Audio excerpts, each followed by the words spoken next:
Sila, Menteri. Ketua, saya nak tanya berdasarkan penjelasan yang Menteri yang mengelak untuk menjawab soalan dari Kepala Batas yang sepatutnya dijawab kalau betul ikhlas. Sebab kebetulan Pak Yusof Kala di rumah saya malam tadi dan beliau memberi penjelasan dan itulah saya keluarkan dalam media, tetapi tidak lapor di media Malaysia kerana bila fitnah dia lapor, bila kita jelaskan tidak dibetulkan. Dengar, kalau nak bangun saya bagi ruang. Sebab Pak Yusof Kala sebut begini, saya baca apa yang dia sebut. Dia minta menteri jelaskan supaya jangan fitnah itu dibiarkan. Disebut siasatan, tapi bila siasatan itu betulkan keadaan dan fitnah tidak akan disiarkan.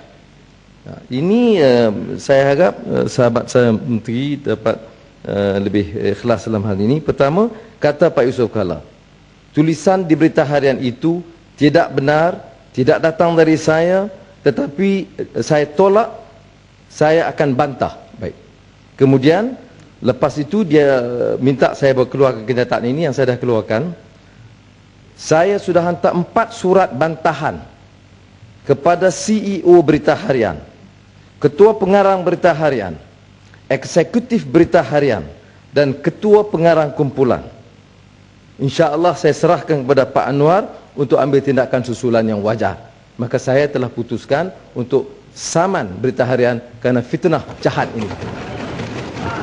Jadi penjelasan yang saya pohon dengan penjelasan yang telah dibuat, Tan Sri Betul, dengan kenyataan terbuka di media, dengan kenyataan Pak Yusof Kala, mengapa Kementerian Dalam Negeri terpaksa menunggu berbulan untuk memberi penjelasan persoalan yang mudah daripada Kepala Batas yang sengaja nak korek, dia ingat dia ada isu itu terbatal dengan sendirinya.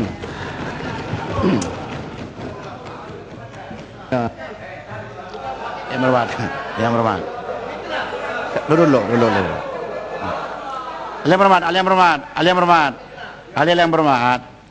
Saya sengaja tadi panggil Pematang Pau bukan pasal penjelasan. Dia berdiri untuk soalan tambahan. Secara kebetulan, soalan tambahan pertama saya bagi sama Kepala Batas. Jadi, soalan kedua saya kasih Pembangkang. Secara kebetulan Pematang Pau.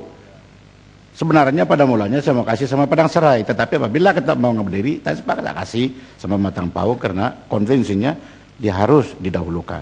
Itu penjelasan dia. Bukan ada apa-apa. Silakan Menteri. Terima kasih Tan Sri. Terima kasih kepada Pematang Pau. Saya juga ikhlas dengan Tan Sri. Tan Sri tahu, kalau saya buat jawapan yang salah di sini, saya boleh dirujuk pada jawatan kuasa Tan Sri. Jawatan kuasa 36/12. Jadi saya nak mengelak daripada rujukan ini. Jadi secara ikhlas saya kata saya tak ada butiran jawapan. Kalau tak ada je butiran jawapan, lagi pun satu, soalan ni berhubung dengan kementerian-kementerian lain, agensi lain, bukan di bawah KDN. Yang menyiasat soalan transaksi wang yang menurut sempadan. Tan Sri. Jadi saya minta maaf. Masih.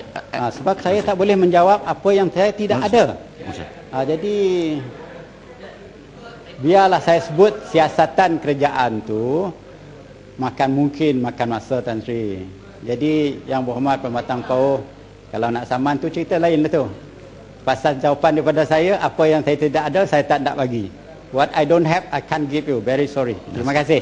Masih sebenarnya saya nak mencela, mengatakan bahawa kalau soal-soal mengenai dengan hubung kait negara-negara jiran ataupun negara yang ada hubungan diplomatik dengan kita, secara konvensinya saya tidak benarkan.